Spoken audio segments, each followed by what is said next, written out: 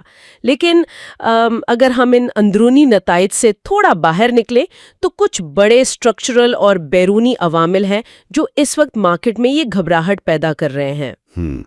تو اب ہم ان ساختی اور بیرونی عوامل کی طرف آتے ہیں۔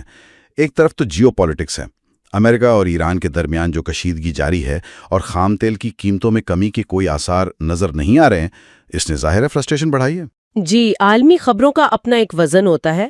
اگر اس محاذ پر کوئی پازیٹیو ٹریگر آئے تو مارکیٹ فوری بحال ہو سکتی ہے، لیکن یقین جانیں آج کی اس بھگدڑ کی اصل اور فوری وجہ ہماری اپنی مارکیٹ کے اندر موجود تھی، اور وہ ہے ٹائمنگ۔ آپ کا مطلب ہے طویل ویکینڈ اور بروکر سیگریگیشن؟ ایگزیکٹلی۔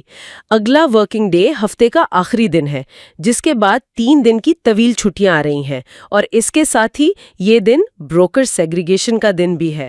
میں یہاں تھوڑی سی وضاحت چاہوں گا تاکہ جو لوگ سن رہے ہیں وہ اسے بخوبی سمجھ سکیں۔ یہ بروکر سیگریگیشن کا دن آخر ہے کیا، اور یہ لانگ ویکینڈ کے ساتھ مل کر اتنا خطرناک مرکب کیسے بن جاتا ہے؟ دیکھیں، اسے بہت سادہ الفاظ میں سمجھتے ہیں۔ مارکیٹ میں ایک بہت بڑا طبقہ ادھار کے پیسوں پر کام کرتا ہے، جسے مارجن یا کریڈٹ ٹریڈنگ کہتے ہیں۔ اب بروکر سیگریگیشن کا دن وہ ہوتا ہے جب قانوناً ان مارجن ٹریڈرز پر اپنی پوزیشنز کلیئر کرنے اور اپنا قرضہ چکانے کا شدید دباؤ ہوتا ہے۔ اور کیونکہ آگے 3 دن مارکیٹ بند ہے۔ بالکل، کوئی بھی مارجن ٹریڈر یہ نہیں چاہتا کہ وہ ان 3 دنوں کا بھاری انٹرسٹ اپنی جیب سے ادا کرے جبکہ مارکیٹ بند ہو، اور موجودہ حالات میں کوئی یہ رسک بھی لینے کو تیار نہیں کہ ان 3 دنوں میں دنیا میں کیا ہو جائے اور منگل کو مارکیٹ کھلے تو کیا صورتحال ہو۔ تو اس خوف کی وجہ سے ہر ٹریڈر اپنا مال بیچ کر کیش لے کر ویکنڈ پہ جانا چاہتا ہے۔ واہ، یہ صورتحال تو مجھے بالکل اس میوزیکل چیئرز کے کھیل جیسی لگ رہی ہے۔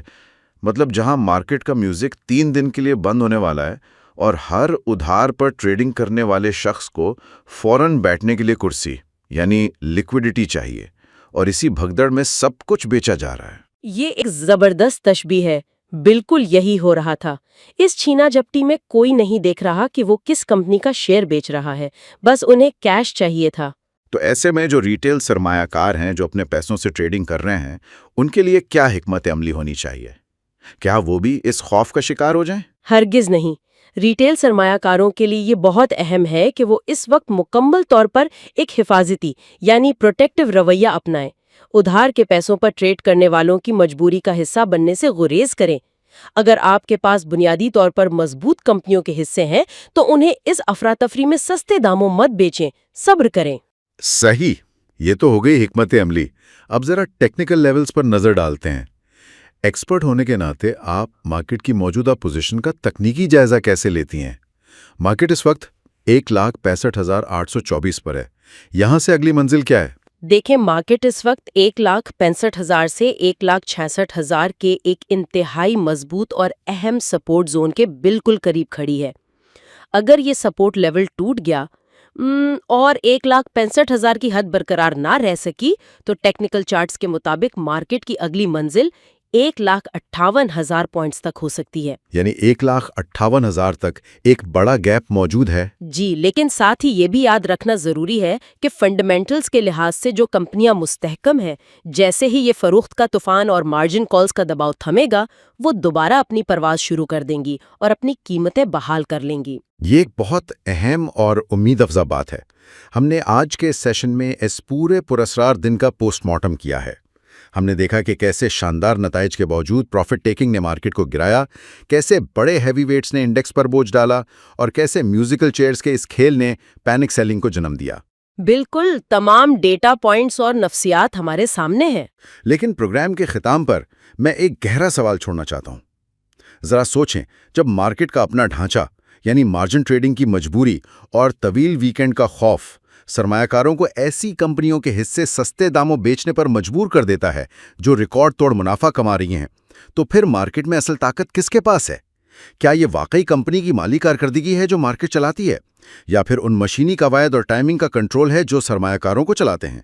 یہ ایک ایسا زاویہ ہے جس پر ہر سنجیدہ سرمایہ کار کو اپنے پورٹ فولیو کا جائزہ لیتے وقت ضرور غور کرنا چاہیے۔ واقعی یہ ایک ایسا سوال ہے جو مارکیٹ کے بنیادی فلسفے پر سوچنے پر مجبور کر دیتا ہے۔ بالکل، اور اسی فکر انگیز خیال کے ساتھ ہم آج کے اس تجزیے کو یہیں ختم کرتے ہیں۔ مارکیٹ کے اتار چڑھاؤ پر نظر رکھیں اور ہمیشہ سوچ سمجھ کر فیصلہ کریں۔